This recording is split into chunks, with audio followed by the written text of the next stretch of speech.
Good afternoon. I can't promise you, as David Rubenstein did earlier, that this will be the best panel. I can promise you it'll be the shortest, and most importantly, it will be the youngest, present company excluded. As we all know, we've had a series of events for the past 6 months celebrating democracy, the founding of this nation. The focus of most of those events have been on the past, on the geniuses who thought of representative democracy and the founding fathers who implemented it by putting together the constitutional documents we needed to create a democracy that is now the longest lived in history. One of the most significant of the events of the past 6 months was the Global Pathfinder Summit. At the summit, we shifted the focus from the past to the future, from the history to the youth. The Global Pathfinder Summit, as you just heard, brought together 135 rising young leaders from 49 different countries all over the world and 56 delegates from here in Virginia. These are the youth that Secretary Bob Gates cited this morning as his #1 reason why he's optimistic. When we convened in May, we had chosen people with proven leadership ability, young people between the ages of 25 and 35 who had already demonstrated in their careers that they were leaders. That possible will bring all 200 of them back here today to talk to you. They're now dispersed back to 49 different countries. But we're fortunate to have 2 of May's delegates here. I'd like to introduce to you 2 outstanding young leaders to have a short discussion about the creation of the Virginia resolutions and some reflections about their time in Charlottesville. Patience Andrews, a native of Nigeria, and Reginald McCoy, a native of Chesapeake, Virginia, who's the Deputy Chief Probation Officer for the Commonwealth. Patience, please join us.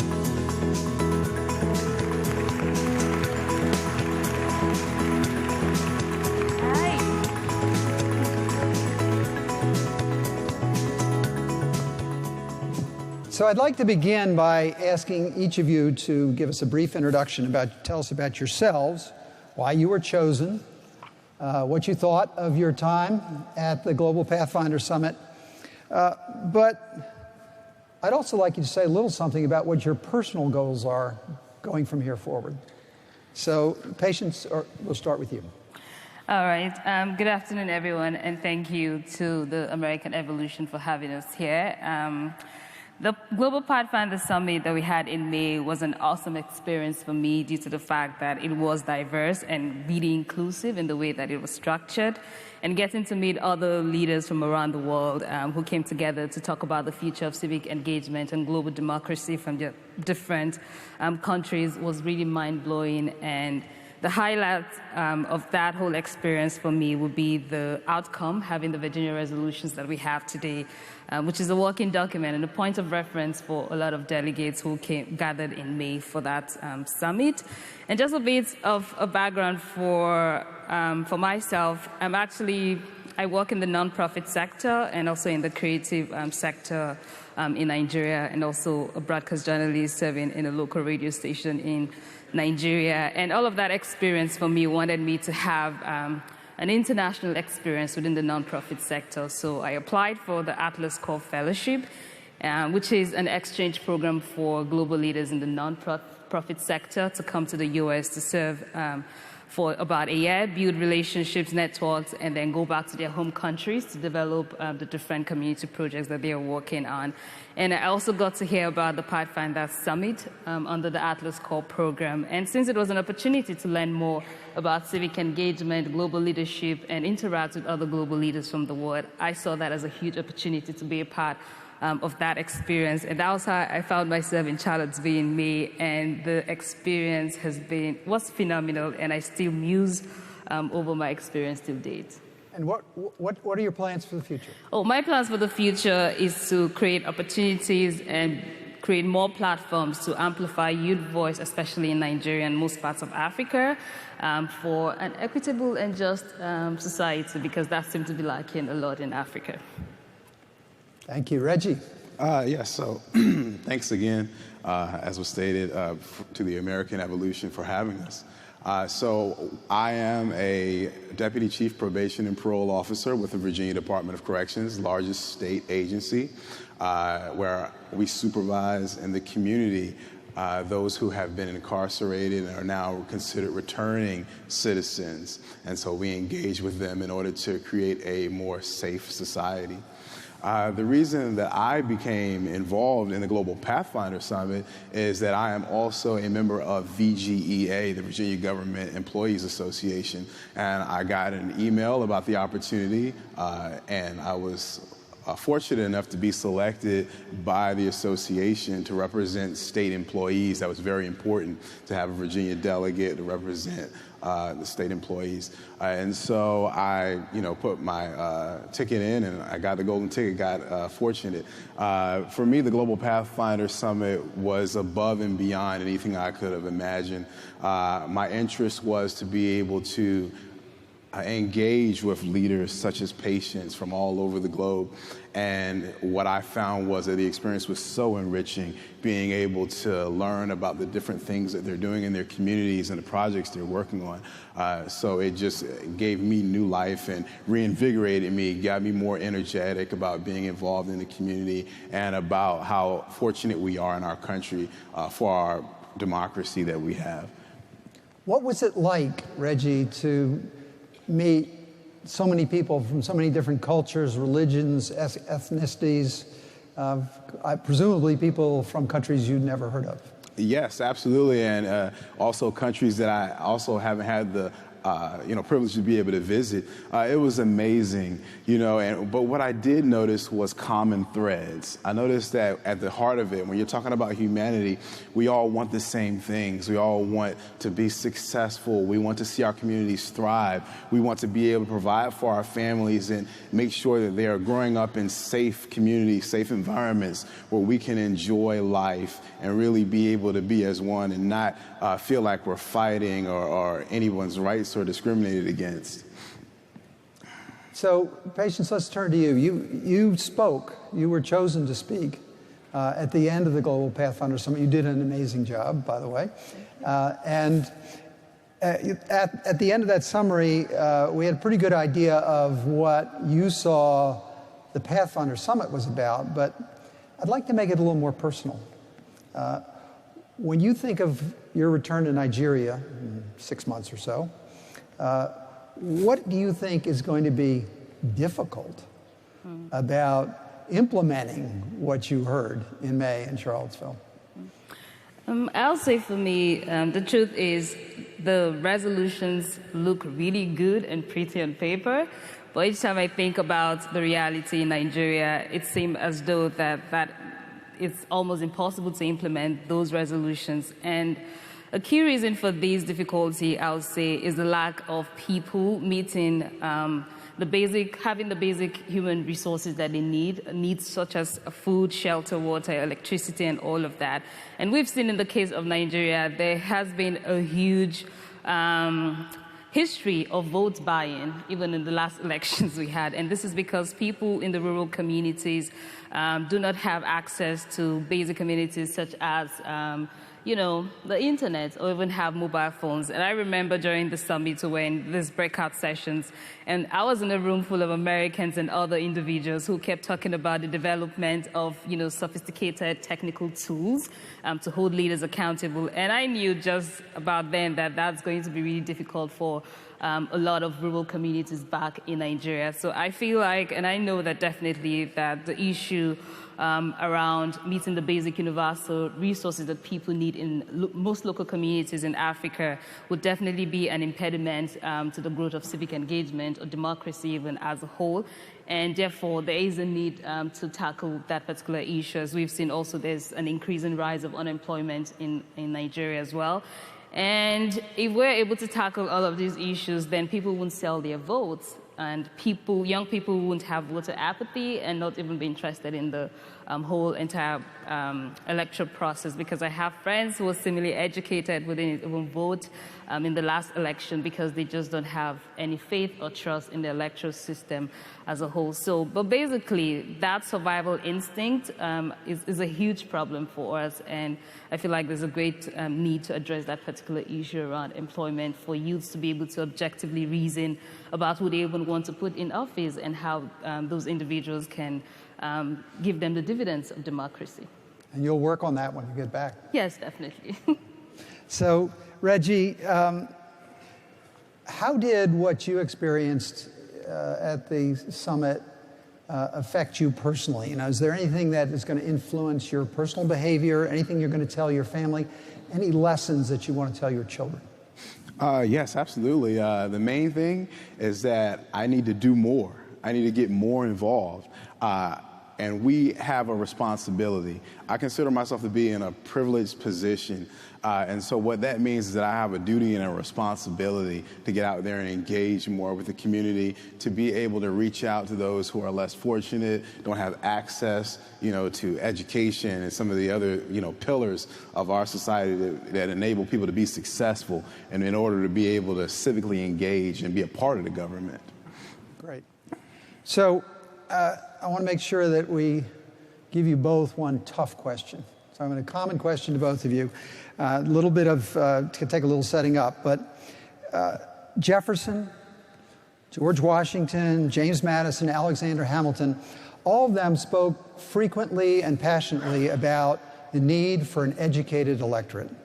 Jeffrey Rosen from the National Constitution Center spoke about that earlier this morning.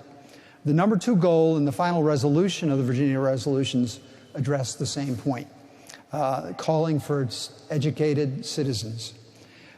Today, if we look across the world, we see voters who appear to be poorly informed, voting for populists who seem to be insulting their intelligence, who talk about increasing benefits without increasing taxes, who talk about crushing some religious or racial minority, who talk, in Italy and Ukraine, we have comedians have been elected president. In Hungary, we have a democratically elected president who's closed the finest university in Eastern Europe because he's afraid of educated people. So we look at that, we look at Brexit, we look at US trade policy and other things and say, educated, well-informed people understand the facts and they know that these are phony dreams, that these are things that can never happen. And yet we have people getting majority of the votes who can't distinguish fact from fiction, who seem to promise things that have no basis in reality. So what would each of you do to further Jefferson and Madison's ideal of an educated electorate? What I would do personally, going back to what I said earlier about the issue of people having to meet the basic needs that they have to survive as individuals and living in a place like Nigeria, it will surprise you that something as mundane as spices, a bag of rice, could allow someone to sell their votes. In most of those rural communities. And like I said earlier also, these are people mostly in the rural communities who do not have the basic level of education that they should have. Some of them might not even understand a single word in English, right? And most of these corrupt politicians go to that target population. As we've also seen in Nigeria, people in the rural communities participate more in politics than those in the urban cities. And this is because they vote more, because it's easier to get their votes, because they do not understand why they should even vote or who they should vote for in the first place. So you see that poverty in those rural communities is a big challenge to civic education or engagement as a whole to us as a country. And that's why most politicians tend to focus in the rural communities to get more votes. And even in the recent elections we had about 84 million people who were registered to vote, but at the end of the day, we had about 28 million people who eventually cast their votes. And it just goes on to show you that that's really low in terms of turnout, considering the fact that we have an estimated population of about 200 million people, and just have that, very small amount. Very few, people go out to vote. Just shows that there's a lot of voter apathy affecting us as a country, and there is a need for us to educate people. So going back home, I co-founded a nonprofit that is engaged in civic engagement and also helping to amplify youth voice, is to really go into those communities to get high-risk individuals, to engage them and educate them about civic engagement and the need for democracy and, the basic tenets of democracy as a whole. And have those youths, on the other hand, get to educate their peers about the need for civic engagement and democracy, but not just getting those youths. We need to also solve the basic needs that they have, such as shelter, food, and all that. So my intention going back home to do that work is to get high-risk young individuals in those communities, educate them, and have them serve as agents of change among their peers in their communities. But at the same time, most importantly, is to pay them for doing that job, because I feel like that will be a huge incentive to get more people interested in politics as a whole. Reggie, we'll give you a minute. How do you see this issue of an educated electorate? Well, what I'd say is that we need to have open and honest conversations in which people can be able to understand that, in order for things to happen, like infrastructure, things that we need, you have to have taxes. There's no way that you can reduce taxes or eliminate taxes and still be able to get the things that we need. I think also people need to be open and honest with themselves, to be able to realize, hey, look, if I want for things to move forward and be able to process, then we need to be able to work together. Okay? Now, when you're talking about education, that involves, to me, collaborating with community agencies. And so if we can do that, then I think we can make people more educated and they can have a better understanding about what they're doing civically. Thank you. So I'd like to wrap up. I said a few minutes ago that there were 2 long-lasting things that came out of the Global Pathfinder Summit. We've just been talking about one of them, the resolutions, but there's another. And that is that the way the precinct operates is that we have a digital platform, a virtual platform, where everybody who's ever participated in any of our programs stays connected online permanently, as long as they wish. So we have a presidential precinct network. It now has 7,000 young leaders around the world talking to each other about these issues. And the folks that were here in May are still talking to each other. Patience told me a story at lunch about a young woman from El Salvador who was here in May, has returned to El Salvador, and has been online talking to her fellow delegates from other countries about the challenges they're facing in El Salvador, getting people civilly engaged, and dealing with a president who's using the internet as a weapon to crush his opponents. Now, I have no idea what advice these young folks are giving each other, but I feel confident that the fact that that's happening and will continue to happen has got to be good for democracy around the world. So out of what happened at Jamestown 400 years ago, we come full circle to these young folks building a digital platform to make sure that democracy survives. So with that, thank you for your time. Reggie, Patience, thank you both for coming. Thank you for having me. Thank you for having us. Thank you.